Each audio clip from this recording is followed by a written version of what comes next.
Obrigado, Jesus. A Bíblia me diz a mim, aleluia, aqueles dois homens, quando viram, glória a Jesus, ouviram a multidão, aleluia, pergunta o que está acontecendo, aleluia. Glória a Deus. Esses dois homens, outro diz ao amigo dele, amigo, parece que alguma coisa estranha está acontecendo na cidade. Há um alvoroço, aleluia. Jesus quando entra, há um alvoroço, aleluia. Jesus entrou, a cidade, ela está de pé, glória a Deus. Jesus entrou, a cidade não está na mesma proporção, mas ela está de pé, porque alguém entrou, aleluia, que é Jesus Cristo. Ele abala a estrutura da cidade. A cidade está abalada, a estrutura, porque Jesus Cristo, ele entrou, aleluia. Quando Jesus Cristo entra, glória a Deus, quando Jesus Cristo entra, aleluia, a força, aleluia, os alicerces da cidade começavam a se mover.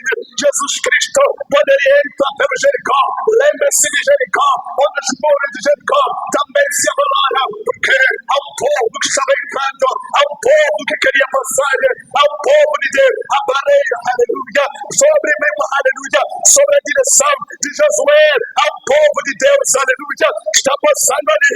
Os muros estavam ali, mas os muros de Jericó obedeceram, porque há um povo da parte de Deus. Este povo